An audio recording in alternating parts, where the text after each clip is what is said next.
जिसको बेटियां बहुत हो गई हैं और बेटा चाहता है वो सुनेगा।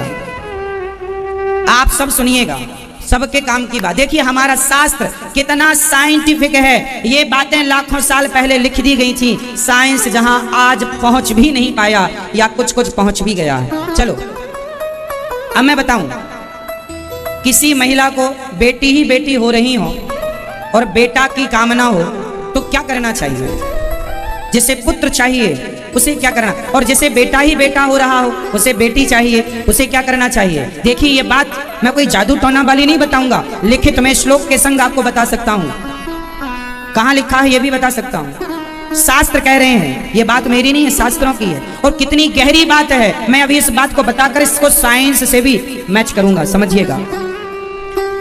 अब किस दिन गर्भाधान करने से लड़की होती है और किस दिन गर्भाधान करने से लड़का होता है, हमारे शास्त्र ये सब बताते हैं। सुनो, स्त्री का जब रजो दर्शन स्टार्ट होता है, जिसे कहते हैं पीरियड, जिसे कहते हैं मासिक धर्म, शास्त्र कहते हैं कि स्त्री का जो मासिक धर्म स्टार्ट होता है उस दिन से, वो पहला दिन से 4 रातें छोड़ दीजिए, 4 रातें छोड़ दीजिए।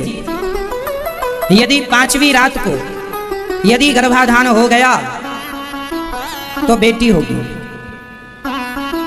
5 मतलब संख्या विषम, 5 मतलब संख्या विषम, और 6ठी रात को गर्भाधान हुआ तो बेटा होगा। सम संख्या में गर्भाधान ये शुरू कब होगा? जिस दिन महिला का टाइम स्टार्ट हुआ है, पीरियड, उस दिन से पहली रात, दूसरी रात, तीसरी रात, चौथी रात छोड़ के 5वीं रात गर्भाधान हुआ तो बेटी, 6ठी रात हुआ बेटा, 7वीं रात हुआ बेटी, 8वीं रात हुआ बेटा, 9वीं रात हुआ बेटी, 10वीं रात हुआ बेटा, 11वीं रात हुआ बेटी, 12वीं रात हुआ बेटा, सिर्फ 12। मासिक धर्म स्टार्ट होने से 16 दिन, जिसमें 4 दिन तो अशुद्धि के छोड़ दीजिए, बचे 12। इन 12 दिन में ही संतान उत्पन्न होने का विशेष समय होता है, ऐसा हम नहीं, शास्त्र कह रहे हैं। अब देखिए शास्त्र ये सम संख्या में लड़का और विषम संख्या में, समझ लो काम आएगा भविष्य में। सम संख्या में गर्भाधान क्या देगा?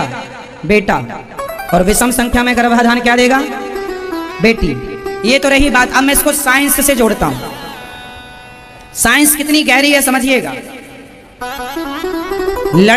लड़की स्त्रियां जब मासिक धर्म से 4 दिन बाद जब वो बाहर निकलती हैं, अर्थात जब वो उनका मासिक धर्म समाप्त होता है, उसके बाद जो पहला दिन होता है, जैसे चौथे दिन स्त्री शुद्ध हो गई और 5वां दिन, पहले 5वां दिन है, उस दिन उसके शरीर में वह तत्व तैयार होंगे जिससे पुरुष का संयोग होने से कन्या ही जन्म लेगी। कन्या के विषाणु तैयार होंगे और दूसरे दिन मतलब 6ठे दिन पुरुष तैयार हो जाएगा, मतलब पुरुष के विषाणु।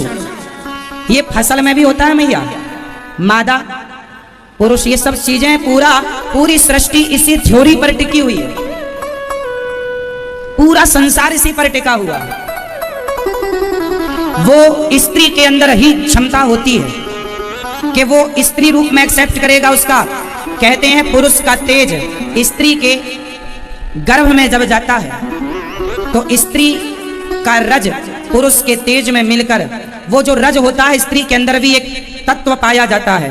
वह तत्व 5वें दिन स्त्री रूप में होता है, 6ठे दिन पुरुष हो जाता है। 7वें दिन क्या है, जो हमारे सेल्स होते हैं ना, बनते और बिगड़ते रहते हैं। तो स्त्री का सेल्स बिगड़ गया, फिर बना, वो पुरुष का बनेगा, फिर वो बिगड़ गया, तीसरा तैयार होगा वो। इसलिए एक दिन छोड़, एक दिन स्त्री का, एक दिन पुरुष का, एक दिन स्त्री का, एक दिन पुरुष का। इससे देखिए साइंस, आज साइंस यदि पता लगाएगी तो आज लगा चुकी है। तो यही साइंस भी कहती है कि जब स्त्री के अंदर एक तत्व ज्यादा होता है तो बेटी का निर्माण एक तत्व ये ज्यादा होता है, और जब 2 तत्व हो जाते हैं तो जुड़वा संतान हो जाती है। जुड़वा संतानें कैसे होती हैं?